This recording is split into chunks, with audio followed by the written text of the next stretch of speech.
आगे आगे आगे गौर की आगे की होलो रे ई कौची लगल आगे की लगल है तोरा की बताइयो। ओहो हमरा पता है की करही की कर रही है ले सुन।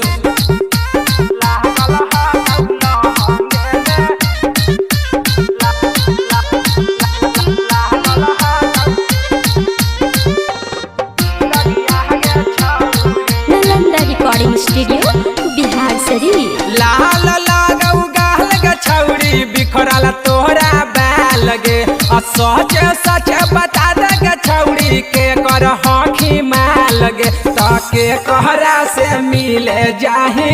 बगिया गे छौड़ी से लागल हा कौला हंगे में दगिया गे छौड़ी ताके कहरा से मिले जाही बगिया गे छौड़ी से लागल हा कौला हंगे में दगिया गे छौड़ी।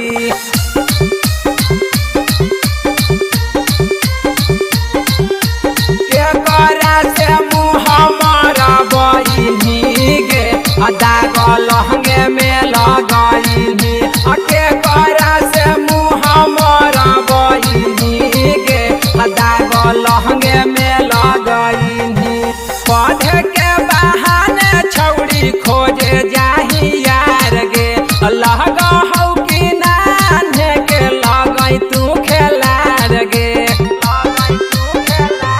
हे गे पढ़े के बहाने छौड़ी खोजे जाही यार गे लगा हौ कि नान्हे के हखी तू खेलार गे ता केकरा से साजही सज के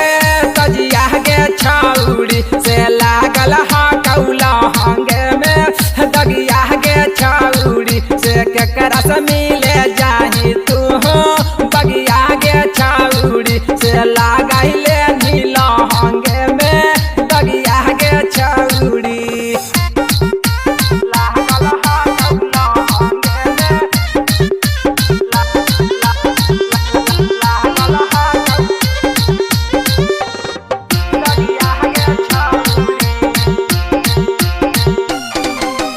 गौतम गुंजन से छौड़ी करे नहीं बहाना गे राहुल संकु छोड़ी के हकौ तोर दीवाना गे राजू बिहार से छौड़ी करे नहीं बहाना गे नीतीश मुक्कू छोड़ी के हकौ तोर दीवाना गे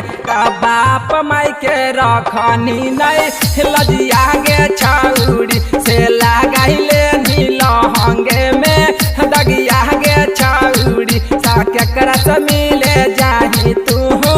बगिया गे छौड़ी से लागल हा कौला हंगे में दगिया गे छौड़ी। लाल लागौ गाल गे छौड़ी बिखरल तोहरा बैल गे आ सच सच बता दे गे छौड़ी के कर हखी माल गे ताके कहरा से मिले जाही बगिया गे छौड़ी से लागल हा कौला हंगे में दगिया गे छौड़ी ताके कहरा से मिले जाही बगिया गे छौड़ी से लागल हा कौला हंगे में दगिया गे छौड़ी।